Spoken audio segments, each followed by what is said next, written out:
everyone, welcome to a Festival Focus Bet Racing Nation Club. Delighted to be here, Pete. I'm delighted to have you, Rachel. It's a privilege to have you away from racing TV for the afternoon. I'm all yours for a piece of cake and a cup of coffee. I have to say, this is the first Cheltenham preview podcast that I've been involved in. Usually I wait until the Tuesday morning and open the paper and I finally know where everyone's running. I know, that's the big thing about this, isn't it? You look through it, you say, I fancy that, but then you come down to the fact of, are they going to actually run the races?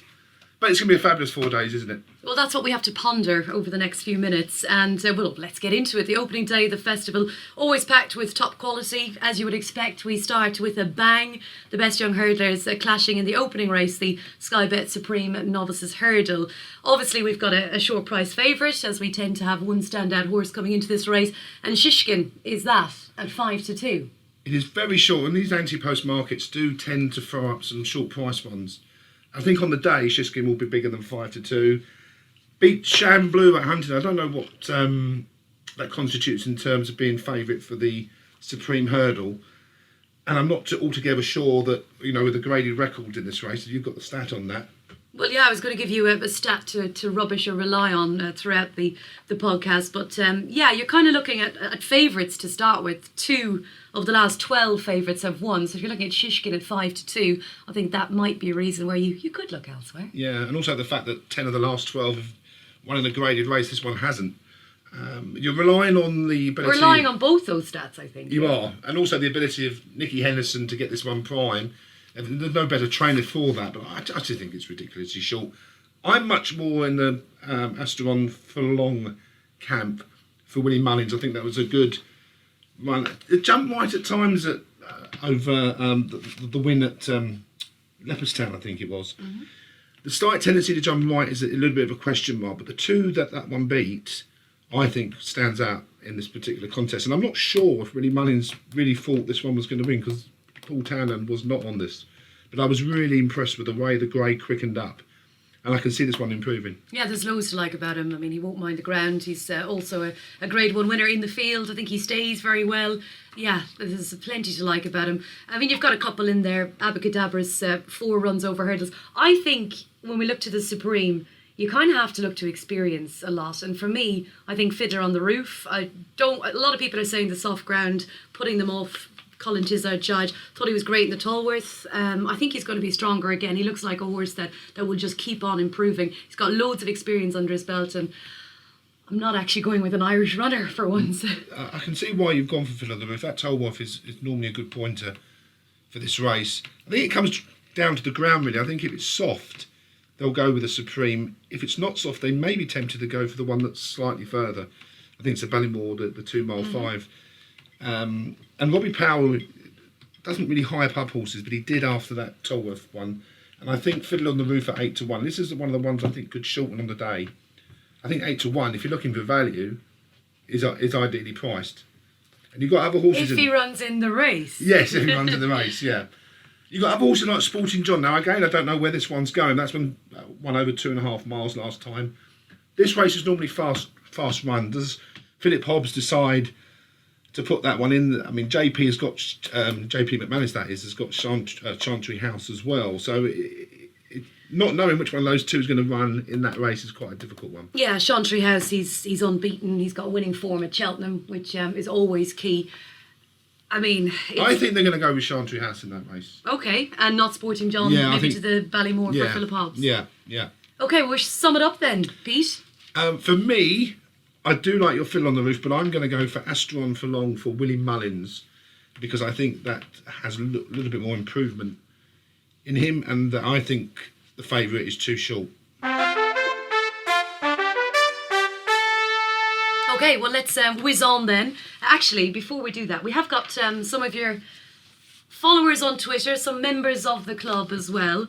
And we've got an email from Kester Radcliffe. He said he's finally joined your subscription after a year and a half or so of watching from afar. He wants some money then? Yes. Well, from everything he's seen and now experienced, it's clear that you're offering a top-notch service.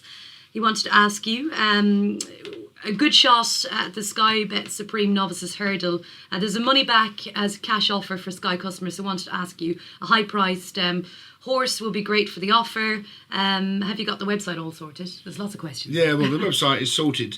I mean, obviously you're keen on Fiddle on the Roof. There would be no harm in doing that. Asteron for Longs is one I fancy, and Chantry House. So you've got a choice of 3 there.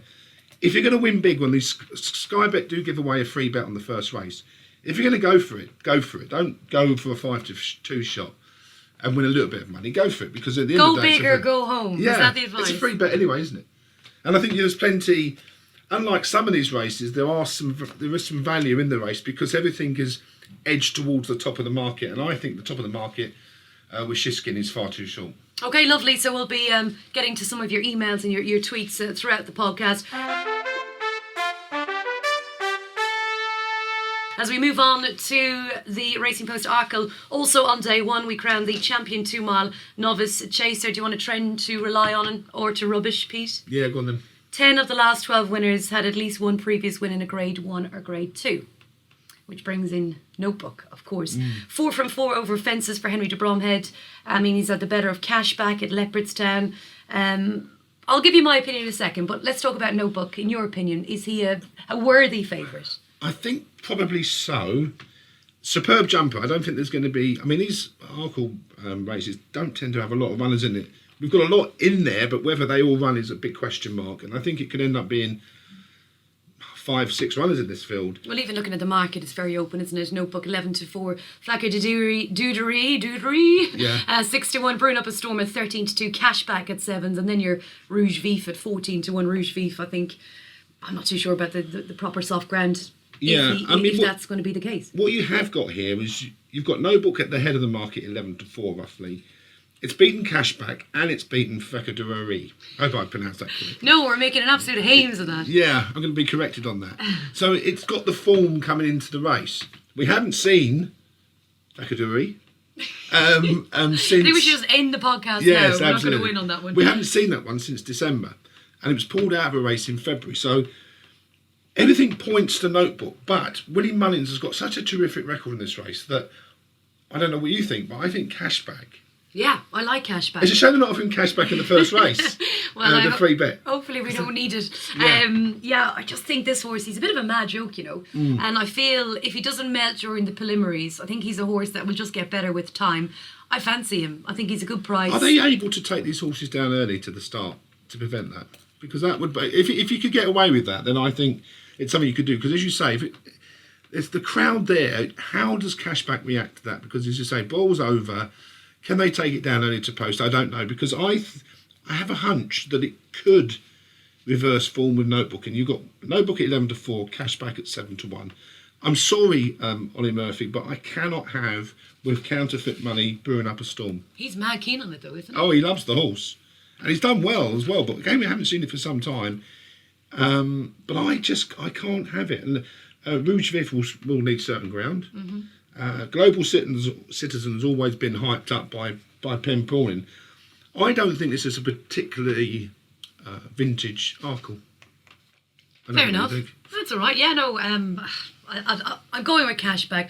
I'd be prepared to kind of sit out and see how he goes during the whole preliminaries, and see. I'm hoping he doesn't melt up. I mean, what happens with these type of races, like Shishkin in the Supreme?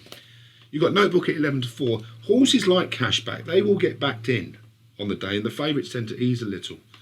So why are we doing this podcast a week and a half before Cheltenham? We're trying to get the value. We're trying to get the value. It just cracks me up though. I mean, we're talking about Cheltenham for months. I sound like it's doing my head in a little bit, but it is. Look at if you can get value, great. But I'd be hanging on and seeing what sort of cashback comes up on the day. Yeah, but 7-1, I think it's worth a go. And like you say, I think it's probably better to wait until certainly the weekend before Cheltenham before placing bets. We're here to sit and give an opinion. At the end of the day, it's not like Cheltenham of yesteryear where you went with, especially the 3 days, where trainers had to go to a particular race. They are now looking at a race and thinking, what can we win? I've seen a number of trainers go, I will put my horse in that race or in that race, and it's weaker in this race. And so it's not about the vintage Arkle, not about the champion hurdle. It's become more about what can I win, what race can I win. And do you think that's why we're saying about some of the championship races like the Arkle, and as we move on to the champion hurdle and you hear it's thrown out so often, it's not a vintage renewal. What do we make of the champion? Well, the champion hurdle. Yeah. Well, and that's a prime example. Look at some of the winners we've had in previous years. I mean, you can think of, Hurricane Fly, Hardy Eustace. Dawn Run, Brave Inca, Yeah. Mr. Bragg. And one that killed me was Jet Ski when he beat Mike Tent or Yours, because I had a big bet on Mike Tent or Yours. But anyway, again, the champion hurdle this year, I mean, Epitaph, it's all about flat tracks. It's won at Kempton. It pulled up last year. They tried it at the Hood. It's done really well. I don't think it will be suited, the mare will be suited to Cheltenham. And I've seen nothing to convince me that this is worthy of being a 130 favourite. Pennant Hills got beat by Ballyandy last time. Again, doesn't strike me as a champion, as a champion. Yeah, you look at the top two in the betting. They're Nicky Henderson. He's bidding for his 8th champion hurdle, already holds the record with 7.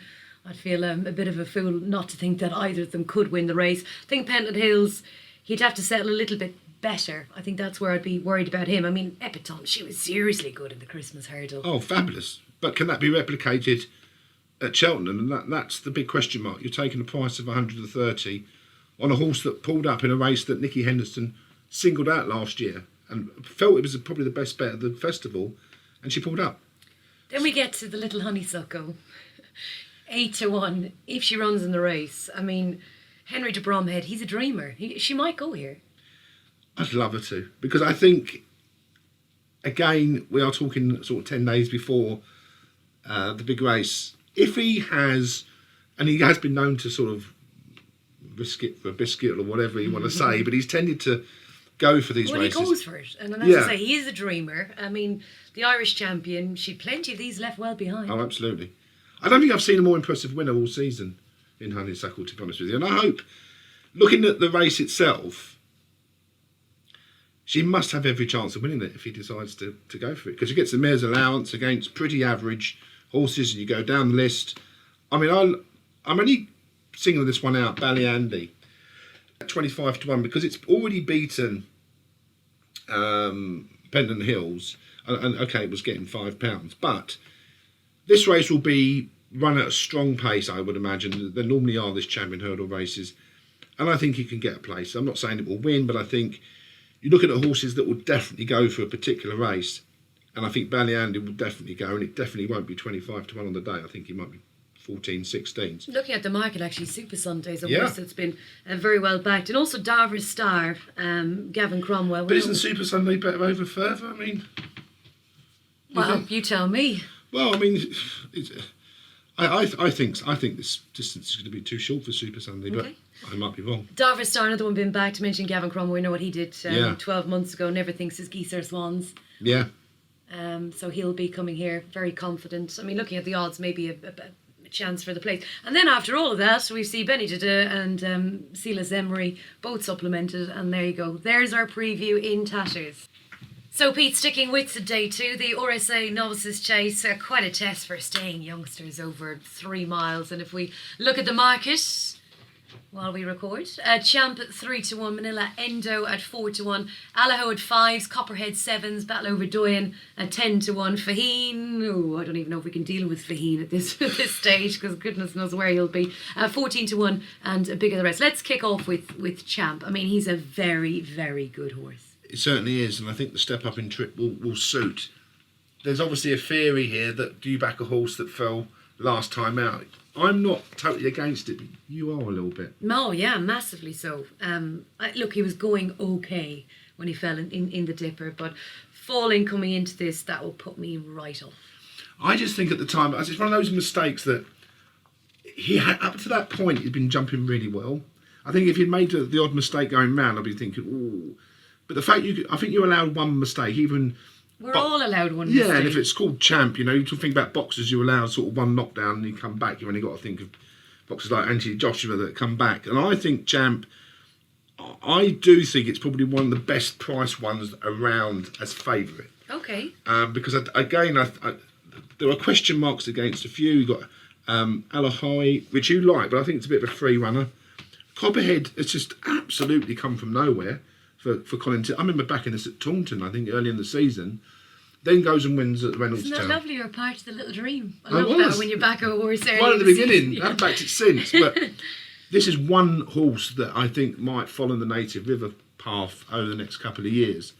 And if there's one trainer that can improve a horse leaps and bounds, it's Colin Tizard. But I would be with Champ. And It again, sounds like you're Champ all day long. yeah, I am. I think it's probably one of the best bets, actually, short-wise.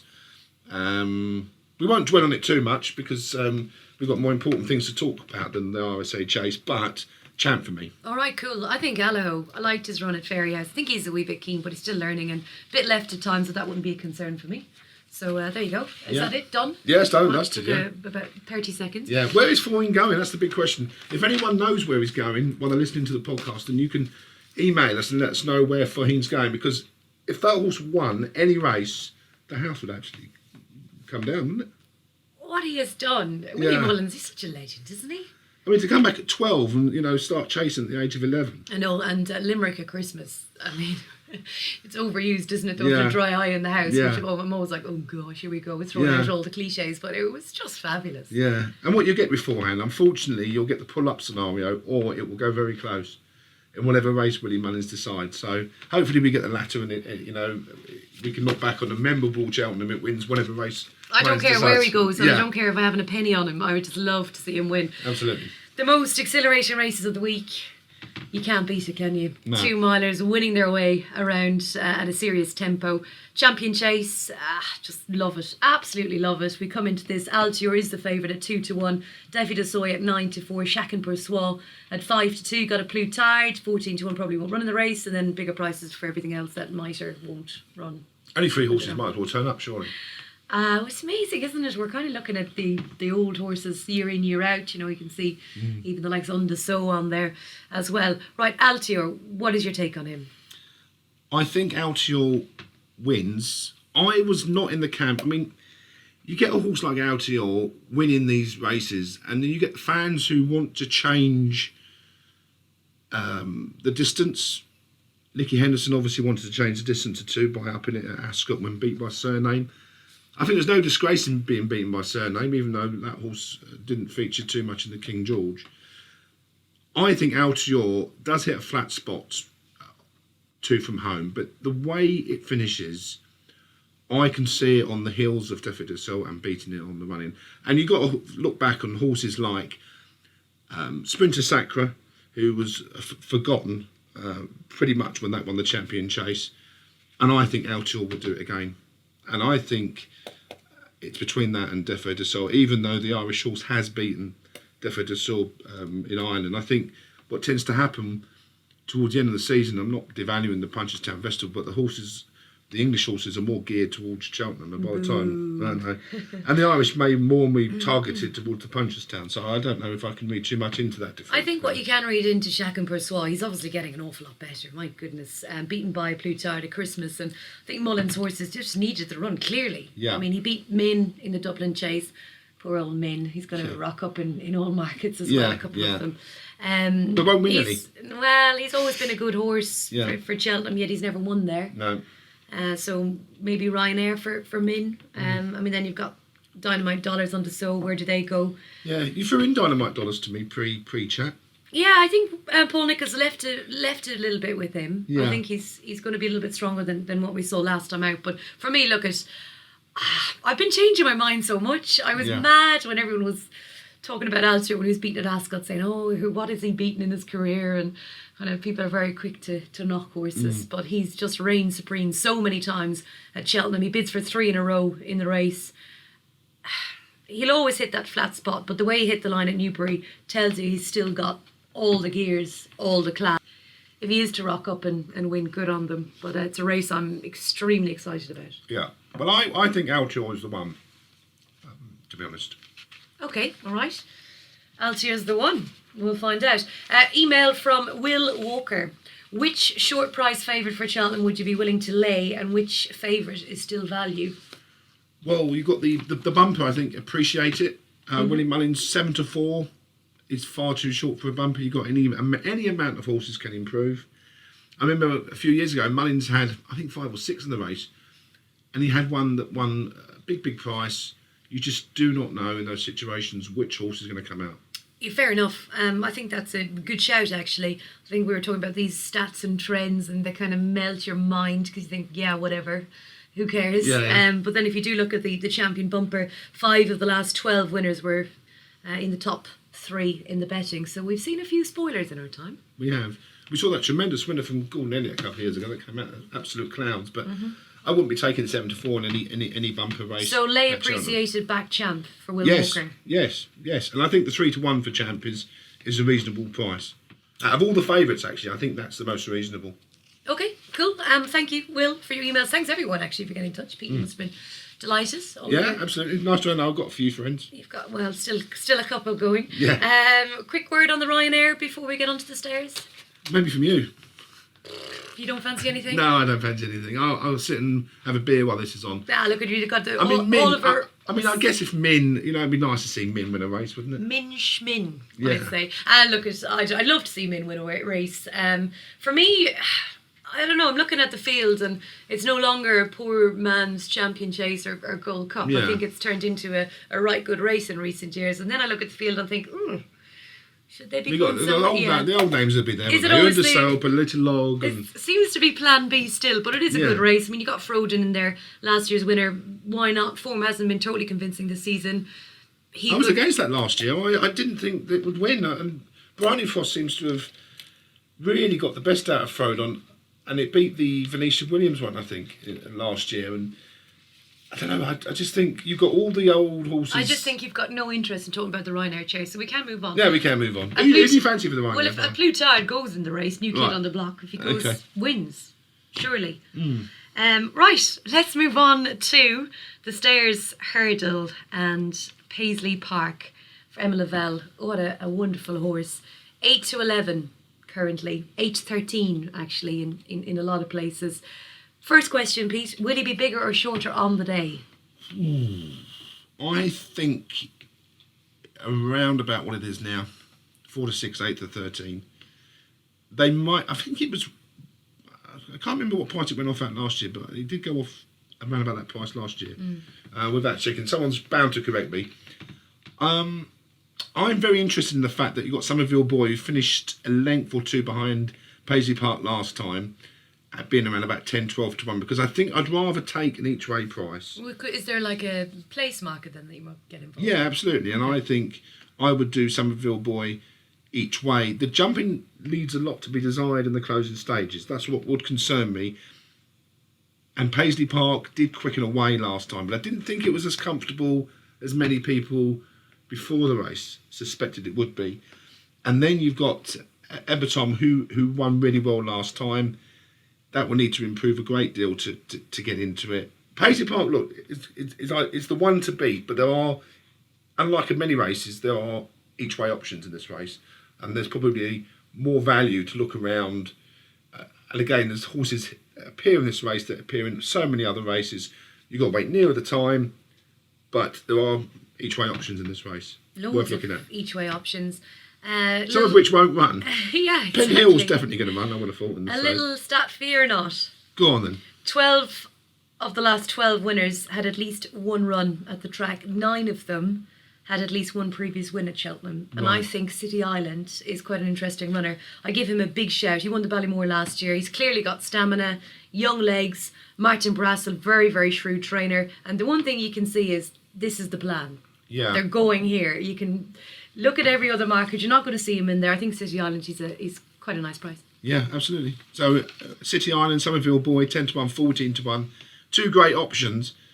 The point would be to go nearer the day because horses here will be pulled out. Okay, a little email then from Ben Maiden, another one of your 5 friends. Yeah.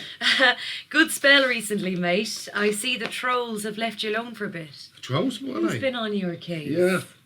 Just a quick one, if I could pick your brains. Actually, you're definitely looking to pick the brains. There's lots of questions in here. So I think what we'll do is maybe leave it till the end, or you can give us a treble now, maybe? Well, Tiger Roll, Paisley Park, Champ.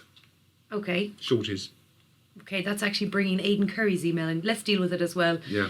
Top work as always. Really appreciate all you do. He's got several questions. He's not looking for much. He's looking for a double, a treble, a lucky 15. He's got yes, no scenarios. So I'll throw a couple out to you. Tiger Roll, yes or no? Yes. Appreciate it? No. Benny Dede? No.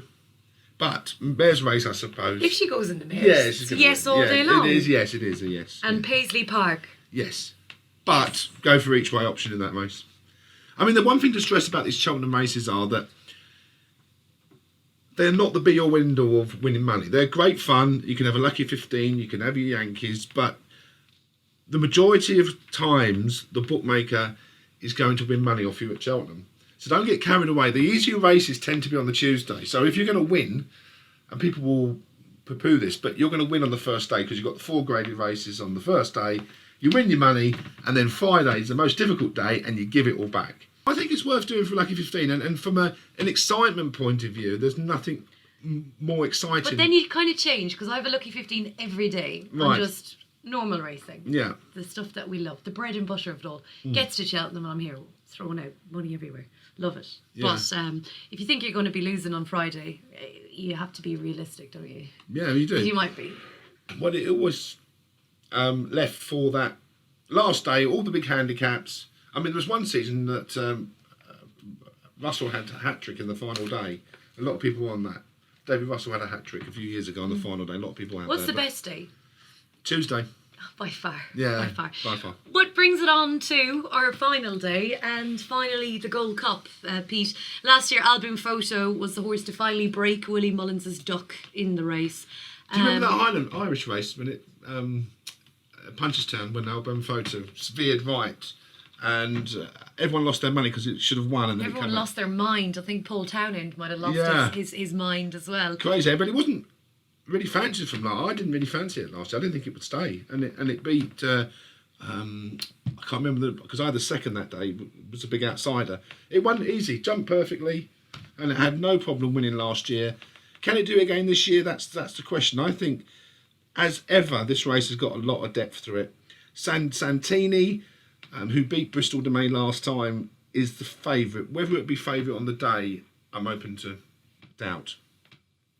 Just about favourite. What are we? 130, 72, Yeah. 6s, kind of something like that. Let's. We have to talk about the defending champion first. Yeah. What about the preparation? I mean, you're hearing one run, soft race, whatever. For me, I think there's only so much you can get out of a horse. These horses in these championship races. You talk about the Gold Cup. I think Might Bite, Native River, they killed each other in that race.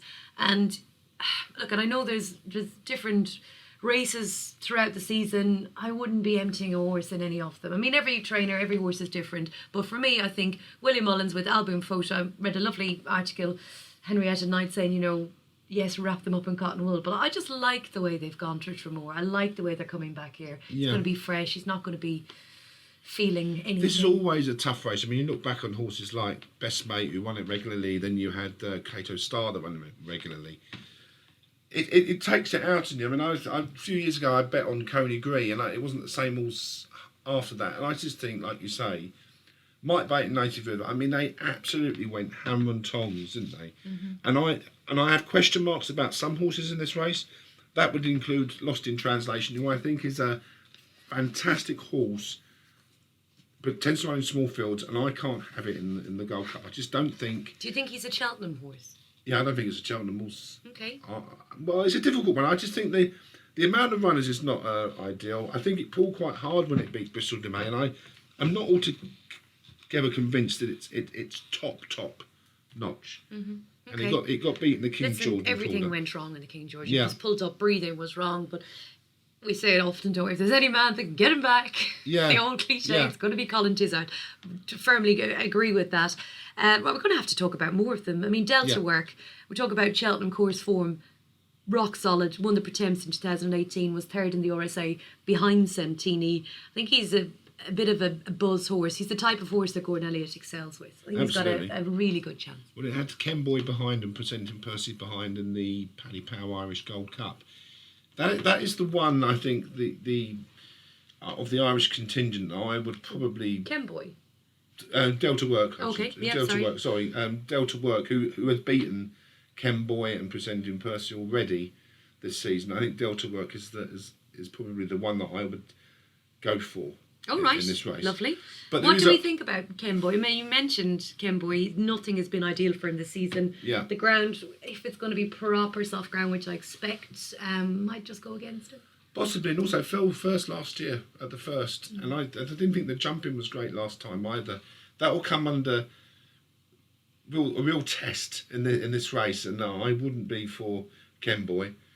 The one under the radar. Did you pause there? I can't deal with this. Presenting Percy. Oh my goodness. Go figure. Haven't a clue. Done guessing with this horse. Where is he? What's he doing? Where will he run? How will he be? I have no idea. But it is a horse that is sort of under the radar this year, isn't it? He's under the radar because we never know what's going on with him, do we? But I got a feeling this one might run better than is expected, and it is very much a horse that will be targeted for this race. I mean, things went wrong last year. I think. I mean, I'm favoured towards Delta Work, but I do think Presenting Percy could surprise us all. Clandazobo, he's a horse that has obviously won the King George twice. He's a proper good horse. Paul Nicholls, he's kind of going there fresh because he says he can work him harder at home. Yeah, I'm not sure it stayed last year. Okay. And that would be my concern. The Kempton race is a flatter track and slightly less in distance. I'm not altogether convinced that Clandazobo is a Cheltenham horse. Bristol de Mai? Well, that one absolutely brilliantly last year. It has been beaten by Santini. I think Santini will probably beat Bristol de Mai again. So, not for me, but it did run a really great race last year, and Tristan Davis will definitely have that one primed for the Gold Cup, like they all will be. It's going to be a great race, but again, it's always is one of the most competitive races. And it has to be. It's Yeah. goodness, it's the Has blue to be, ribbon event of the year, and it is going to be exciting and competitive. I think it's But it makes it fabulous. harder from a betting point of view to really go for one because it is one of those sort of lottery style races. Delta Work for me, Presenting Percy for a place for me. What about you? I'm going to go with Album Photo. Right, okay. Yeah, I think Delta Work. I mean, it's top two in the betting, so Yeah. I'm a complete coward, ain't I? I've got nothing else. I'm sorry. Yeah. I just can't believe you got me here talking about Cheltenham a week and a half before. I've Yeah, been talking about it all you- season, yeah. but I've been. And none of it will be relevant when people listen next week. I've been shying away from these Cheltenham previews. They're just, I don't know how many of our listeners will have already been through. They'll have talked about all of the championship races, all of the big races that we've just discussed. Yeah. So what I really want to ask you, is there anything that's kind of gone under the radar for you? Sporting John, Supreme if it runs, but more likely Bannamore. I think that will go really well. And there's a horse for Nicky Henderson called Champagne Platinum. Mm-hmm. I backed it a few times, always been at the back of the field, running on. Last time it ran really well. It's entered for 3 races, 3 handicapped races. Champagne Platinum is one to watch because I think it's very well handicapped. Nicky Henderson does well with getting certain horses well handicapped, and he has one here. Okay, we're getting to the end of Festival Focus. Here I am, such a Yeah. hypocrite on Yes. a Cheltenham preview before the main event. We've got time for one more email, if that's okay. Yep. And that is from Liam Rickson. Regarding Cheltenham, I have a few selections I like, but I'd like to know your selections. Well, I think we've been through a fair few of them, Liam. But more so, any betting advice, very welcome. So how are we approaching it? I've already said I turn up with my money. Yeah, I mean it's something that you approach. If you want to win money, then don't bet at Cheltenham. Is my advice. No. I know where you're going with this. No. You're going for the old sneaky little gamble at a Southall or Yeah, whatever other track yeah. might be on the day. Look so for- after all of that, don't bet at Cheltenham Look to see what Gavin Cromwell might be running at Wolverhampton or Savile on or the day. Stratford on Monday. Yeah, absolutely. But have a bit of fun with it. Don't go mad on races. I know so many people that don't bet during the year. They go and when Cheltenham, they go absolutely mad. They go out for the drink in the afternoon. They bet 200-300 here.